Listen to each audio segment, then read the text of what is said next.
Hello friend. Hello friend, I hope कि सब लोग ठीक होंगे। तो आज की क्लास में हम लोग देखेंगे हिंदी पेडागोजी यानी कि शिक्षण विधियां, हिंदी के शिक्षण विधियां जो कि कुछ भी आज तक अभी तक नहीं ने पढ़ा है ना, तो ये वीडियो उनके लिए बिल्कुल हेल्पफुल रहेगी। और यहीं से प्रश्न आपको कहीं ना कहीं देखने को मिलेगा। पूरी गारंटी के साथ मैं बोली हूँ कि आपको ये वीडियो हेल्पफुल करेगी। और आज की क्लास आपको 15 नंबर दिला के जाएगी अगर ये वीडियो आप देख के जाते हैं एग्जाम से पहले। जिन्होंने कुछ नहीं पढ़ा है, कुछ भी अभी तक नहीं पढ़ा है, तो ये वीडियो उनके लिए बहुत बहुत यूजफुल रहेगी। तो चलिए क्लास को स्टार्ट करते हैं हम बिना लेट किए। और अपनी तैयारी जिन्होंने पढ़ा है वो भी चेक कीजिए, जो नहीं पढ़ा वो भी। ठीक है, तो चलिए हम कम समय में आपको 15 नंबर अगर लेना है तो ये वीडियो आपके लिए बिल्कुल यूजफुल है। तो क्वेश्चन नंबर फर्स्ट का आप लोग आंसर बताइएगा। पूछा गया कि भाषा और लिपि के बीच में क्या होता है। तो भाषा और लिपि के बीच में कोई निश्चित संबंध नहीं होता, यानी कि भाषा और जो लिपि होती है आपका कोई निश्चित संबंध नहीं होता। A is the right answer. Next question. उच्च प्राथमिक स्तर पर व्याकरण पढ़ाने के आगमन पद्धति।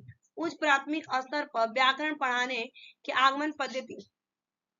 आंसर हो जाएगा यहाँ पे D is the right answer. उदाहरण से नियम की ओर। राइट आंसर क्या होगा? उदाहरण से नियम। आ से आगमन, उससे उदाहरण। ठीक है, यानी कि D is the right answer. Next question. किस तरह के बच्चों को हिंदी भाषा सीखने में अधिक कठिनाई का सामना करना पड़ता है, बताइए। आंसर होगा जिनकी मातृभाषा हिंदी से क्या हो, भिन्न हो। जिसकी मातृभाषा हिंदी से भिन्न हो उनको क्या होगा, हिंदी सीखने में कठिनाई होगी, यानी कि A is the right answer. Next question. उच्च प्राथमिक स्तर पर भाषा सीखने सिखाने का एक उद्देश्य बताइए। आंसर होगा भाषा की नियमबद्ध प्रकृति की पहचान और उसका विश्लेषण करना। C is the right answer. भाषा की नियमबद्ध प्रकृति की पहचान और उसका विश्लेषण करना। C is the right answer. Next question. पाठ्य पुस्तक को आधार बनाकर पूछे जाने वाले प्रश्न। तो पाठ्य पुस्तक को आधार बनाकर पाठ की विषय वस्तु का विस्तार करने वाले होना चाहिए। ठीक है, यानी कि C is the right answer. Answer लगाया ना आप लोगों ने।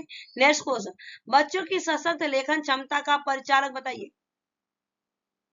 तो आंसर होगा मौलिक विचार। यहाँ पे हो जाएगा आपका मौलिक विचार, यानी कि सशक्त लेखन क्षमता है। आपका विचार क्या है, आप सोचते क्या, समझते क्या। अगर वो चीजें लिखते हैं तो आपको यहाँ पे ए इज द राइट आंसर, मौलिक विचार। Next question.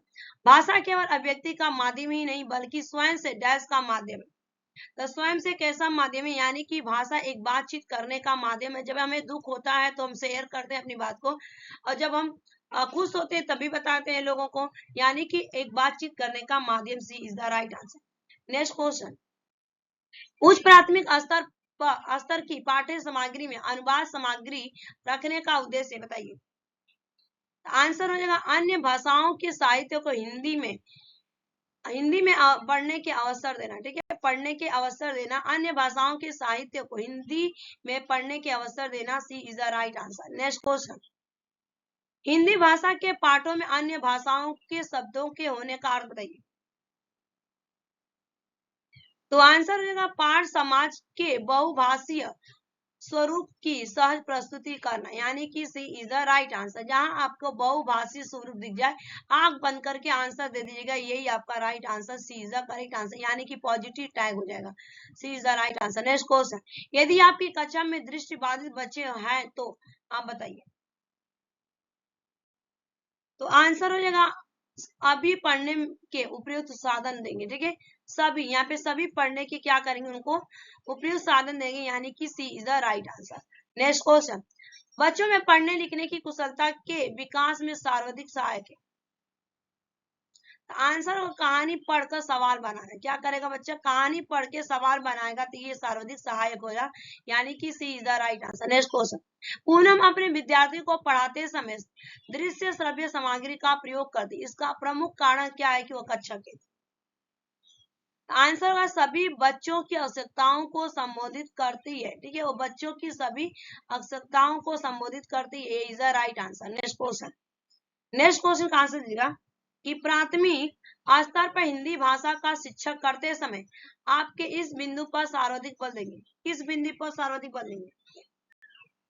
तो आंसर लगा दिएगा आपका हिंदी भाषा का सौंदर्य और आंचलिकता का। ठीक है, यहाँ पे हो जाएगा D is the right answer. Next question. किसी रचना के बारे में स्वतंत्र राय बनाने का आत्मविश्वास विकसित करने के लिए आवश्यक है।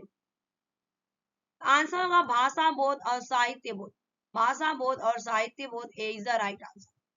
नेक्स्ट क्वेश्चन, भाषा अर्जित करने के संदर्भ में डैश सर्वाधिक महत्वपूर्ण है। तो आंसर होगा यहाँ पे समृद्ध भाषा परिवेश, यानी कि समृद्ध भाषा परिवेश B is the right answer. Next question, उच्च प्राथमिक स्तर पर डैश परिचित कराने की प्रक्रिया पर बल दिया जाता है। आंसर बताइएगा इस क्वेश्चन पर। उच्च प्राथमिक स्तर पर डैश परिचित कराने की प्रक्रिया पर बल दिया जाता है। तो आंसर होगा आपका साहित्यिक विधाओं से। ठीक है, साहित्यिक विधाओं से आंसर लगा दिया होगा। आपका आंसर मेरे आंसर से बिल्कुल मिलान खा रहा होगा, यानी कि D is the right answer. तो ये आपके 20 क्वेश्चन कंप्लीट होंगे। Thanks for watching this video. Bye bye, take care, have a nice day. Channel पे पहली बार होंगे तो लाइक शेयर सब्सक्राइब करेगा और 5 के ग्रुप में आपको इसको शेयर करना है। ठीक है, यहाँ आज के लिए इतना ही।